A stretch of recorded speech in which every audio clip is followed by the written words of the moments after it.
Hey YouTube, the Shucking Chef here today. I just want to do a quick little video. I'm currently at work at the Oyster House Shucking. I'm on my last bushel. I figured I'd do a video on some different knives, using different knives and a couple different shucking techniques and styles. So I've got a few different ones here today. This is a Chesapeake breaker, is what they call it. It's a bent curved tip. This is just your standard Boston style doorknob handle shucking knife.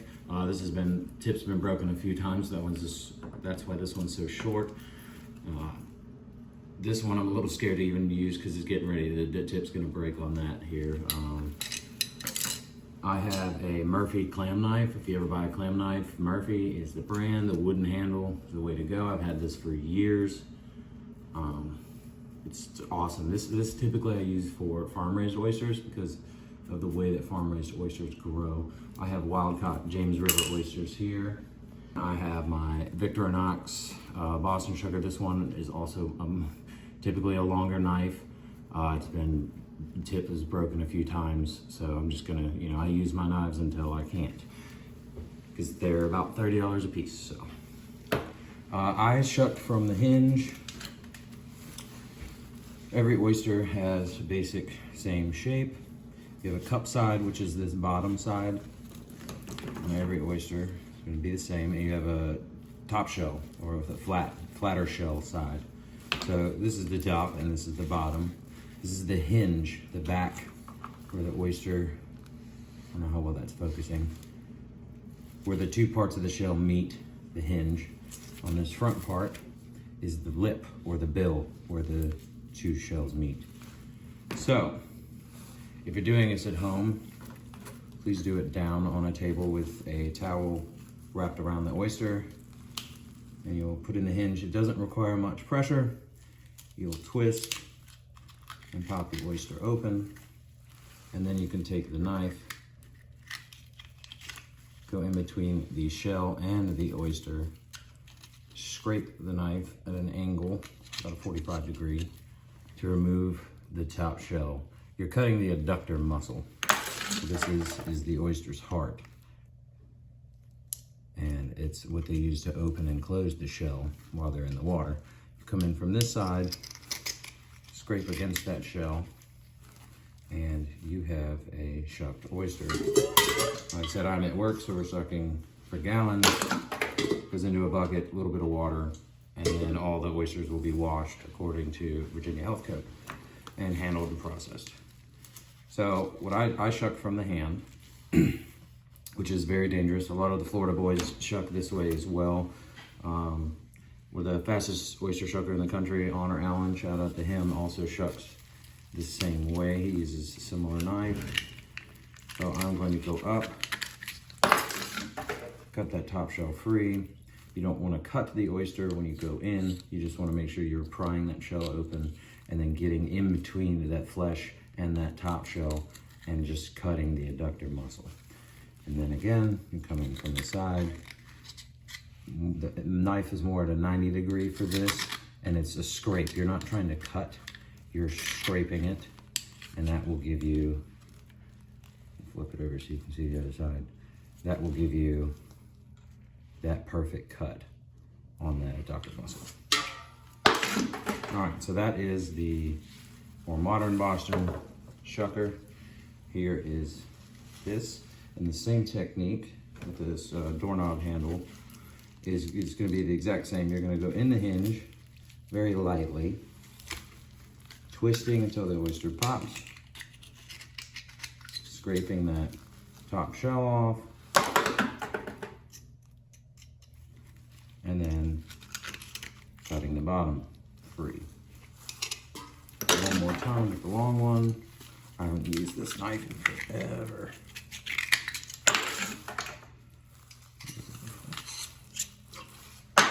Same is going to go for the shorter one. This could be as well a hinge shucker as well.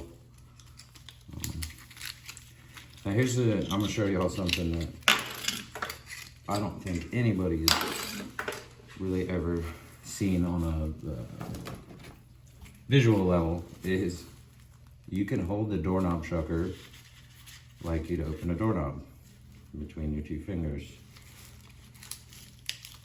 Now, like I said, you shouldn't be applying that much pressure into the oyster, so it's not the knife won't twist in your fingers. But you can get in there and just pop it straight up. How Wolverine would shuck oysters. But you can, you know, show you some speed here. You can get those very nice cuts. All right, moving on. We have the Chesapeake Breaker. Again, this is specifically designed, I don't know if that's picking up or not, specifically designed for hinge shucking due to that angle. You're gonna go in, and there's two, I've seen people do this multiple ways. I've never really shucked with one of these. You can kind of do that number, and then you're gonna turn the knife over,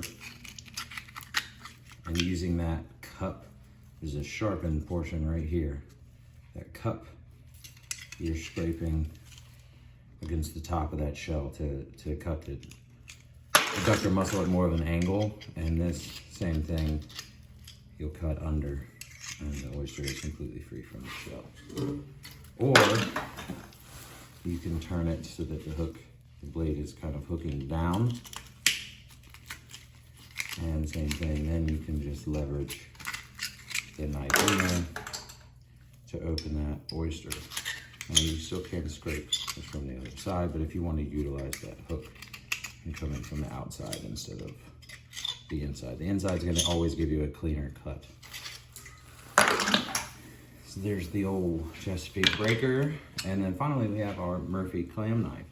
And let me find a couple oysters that'll really the shape of the oyster and how uniform the cup and shell is going to determine, that one's dead, is going to determine when you would use a clam knife.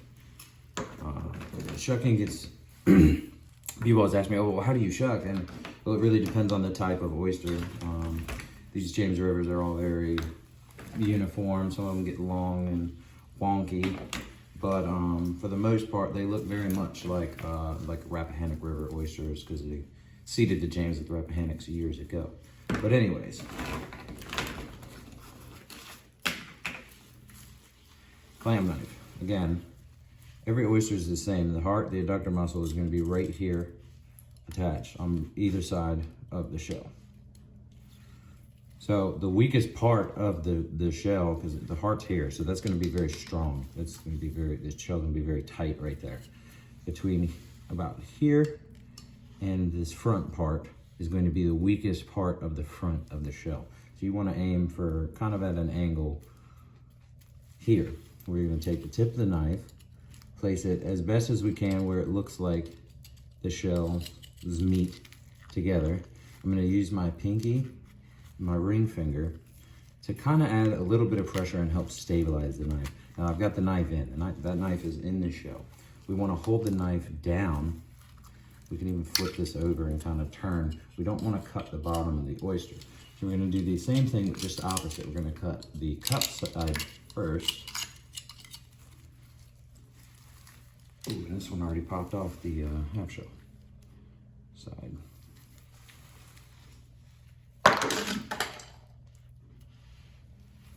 And there we have our oyster. Again, right on that front part, pinky and ring finger.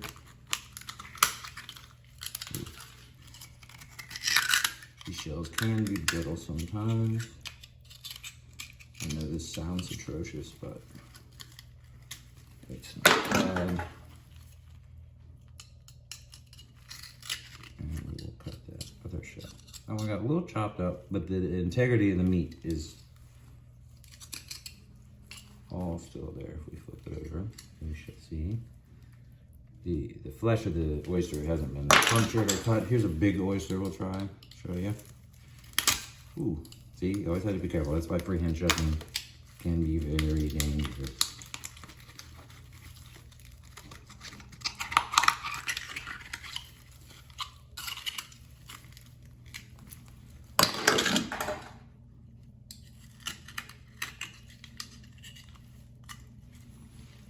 Look at that nice big oyster.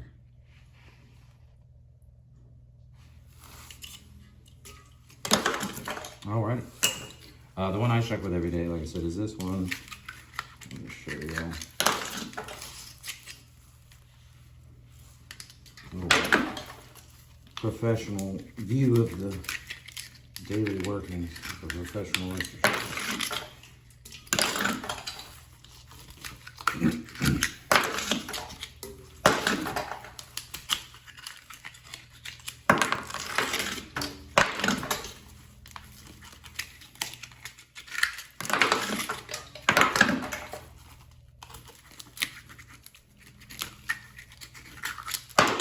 Come on. These are beautiful, beautiful oysters. Absolutely gorgeous. There we go. That's how you know if you have a bad oyster. First, tapping it sounds hollow. Secondly, as soon as you open it, you notice the oyster is very dry and there's no liquid inside of it at all. That is not a good oyster. That oyster has already died and is no longer safe to consume. You want the oyster to be pouring liquid and look very moist. Trying to think of another word, but I could not. Same thing with the doorknob style Boston Shucker. Oh, perfect example. So sometimes when the oysters are really clustered, because they grow all together, when they don't have room for the shells to grow out anymore, they start growing from the inside. And that's where you will get these calcium deposits in the shell that come in and stick up. A lot of people think they're pearls. No, it's just a calcium deposit. The shell can't grow out, so it starts growing in. So sometimes this can kind of mess up your shucking. I got a little shell in there. But overall, it shouldn't. If you go slow enough to catch it and you know what you're feeling for, then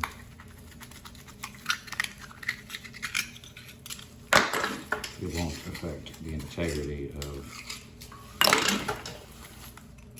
the oyster. Sometimes you get that. Luckily that one wasn't full of mud. Sometimes they're full of the black mud off the bottom and it just absolutely smells atrocious. But that was the video. Thank you all for watching. I got a lot of cool stuff coming up, a lot of ideas I want to do. Show y'all some tips and tricks and how to catch some fish and cook some fish and clean fish, and look at that beautiful oyster. Thank you all for watching.